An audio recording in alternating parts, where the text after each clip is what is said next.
ہے یا نہیں۔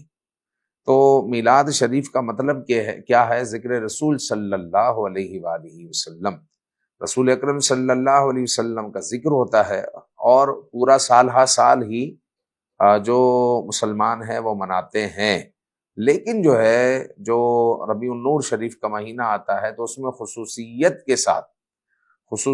کے ساتھ میلاد مصطفیٰ صلی اللہ علیہ وآلہ وسلم منایا جاتا ہے، لہٰذا میلاد منانا بالکل جائز ہے۔ اگر کوئی کہے کہ میلاد منانا جائز نہیں ہے تو اس سے ہم سوال کر سکتے ہیں کہ جناب علی یہ میلاد میں ہوتا کیا ہے؟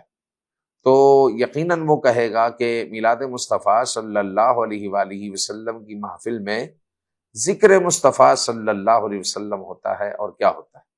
اور ذکر مصطفیٰ صلی اللہ علیہ وآلہ وسلم کی مجلس سے کون روکے گا سوائے شیطان کے؟ اسی لیے کسی نے کیا خوب کہا ہے، نثار تیری چہل پہل پر ہزاروں عید ربیع الاول، سوائے ابلیس کے جہاں میں سبھی تو خوشیاں منا رہے ہیں۔ تو حضور علیہ الصلوۃ والسلام کی خوشی ہر آن ہمیں ہے، ہر پل ہے، اور حضور کا ذکر ہر وقت ہے۔ ہم نماز پڑھتے ہیں پھر بھی حضور کا ذکر کرتے ہیں، السلام علیک ایھا النبی ورحمۃ اللہ وبرکاتہ۔ پھر نماز کا ہر رکن ہمیں حضور کی یاد دلاتا ہے کہ ہمیں رکوع کرنا، سجدہ کرنا، قیام کرنا کس نے سکھایا؟ حضور نے سکھایا۔ تو سرکار دو عالم صلی اللہ علیہ وسلم کی یاد، حضور علیہ الصلوۃ والسلام کا ذکر تو ہر گھڑی ہے، ہر آن ہے، لہٰذا میلاد مصطفیٰ صلی اللہ علیہ وآلہ وسلم منانا بالکل جائز ہے۔ بلکہ قرآن مجید میں وَأَمَّا بِنِعْمَةِ رَبِّكَ فَحَدِّثْ، تو ہمیں تو نعمتوں کا چرچا کرنے کا حکم ہے، نعمتوں کا چرچا، یعنی اللہ تعالیٰ آپ کو نعمت دے تو نعمت کا چرچا کریں کہ اللہ نے مجھے یہ نعمت دی، اے اللہ تیرا شکر ہے، اللہ کی جناب میں شکر ادا کریں۔ تو حضور علیہ الصلوۃ والسلام سے بڑی نعمت ہمارے لیے کیا ہو سکتی؟ کوئی نہیں ہو سکتی۔ تو سرکار دو عالم صلی اللہ علیہ وآلہ وسلم کی میلاد کی خوب خوشیاں منائیں۔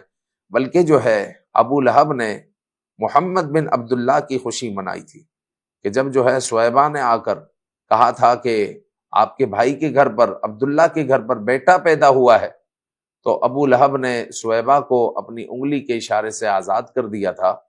تو ابو لہب خوشی منا رہا ہے محمد بن عبداللہ کی کہ میرے بھائی کے گھر پر بیٹا ہوا ہے، اللہ تعالیٰ اس کو بھی محروم نہ کرے، اور اس کی انگلی سے ہر پیر کو کچھ نکلتا ہے وہ اس کو چوستا ہے اور اس کے عذاب میں تخفیف ہوتی ہے، اس کو بھی محروم نہ کرے جو محمد بن عبداللہ کی خوشی منائے۔ تو مجھے بتائیں کہ جو خاتم النبیین کی خوشی منائے، جو خاتم النبیین کا میلاد منائے، جو حضور رحمت للعالمین صلی اللہ علیہ وسلم کا جشن ولادت منائے، کیا اللہ تعالیٰ اس کو محروم کرے گا؟ اور کیا ایسا ہو سکتا ہے کہ یہ ناجائز ہو؟ معاذ اللہ۔ لہٰذا ہوش کے ناخن لینے چاہیے، اور ایسی گیدرنگ میں ایسے لوگوں کے ساتھ نہ بیٹھے جو اس طریقے کی کمزور باتیں کرتے ہیں، کہ جو اپنے بچے کا میلاد مناتا ہے، اپنے بچے کی ولادت کی خوشی مناتا ہے، اپنی شادی کی خوشی مناتا ہے، شادی کی سالگرہ مناتا ہے، اور جناب علی اپنی بیوی کی سالگرہ مناتا ہے، اپنی سالگرہ مناتا ہے، کیک لائے جاتے ہیں، کیک کاٹے جاتے ہیں، کمرے سجائے جاتے ہیں، اور ایک تقریب منعقد کی جاتی ہے۔ تو یہ چھوٹی چھوٹی چیزوں کو کیا جاتا ہے۔ حضور تو رحمت للعالمین ہے، جو ان کی خوشی منائے تو وہ اس کو بدعت نظر آتا ہے۔ تو ایسا آدمی اپنا علاج کرے، اپنے ایمان کا علاج کرے، اپنے اندر جھانکے کہ میں کہاں کھڑا ہوا ہوں اور میں کیا سوچ رہا ہوں، میں کیا کہہ رہا ہوں۔ لہٰذا اللہ رب العزت کی جناب میں توبہ کرنی چاہیے، ڈرنا چاہیے کہ ہم یہ کیا کہہ رہے ہیں، کس جانب جا رہے ہیں، اور کن کی صحبت میں بیٹھ رہے ہیں کہ اس طریقے کی ذہنیت ہوتی جا رہی ہے۔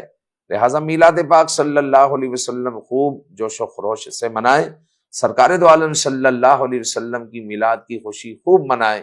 رب تعالی ہمیں ان خوش نصیبوں میں ہمیشہ رکھے، ہماری نسلوں کو بھی ان خوش نصیبوں میں اٹھائیں جو ہمیشہ میلاد مصطفیٰ صلی اللہ علیہ وآلہ وسلم کے لیے اپنے دن اور رات بسر کرتے ہیں۔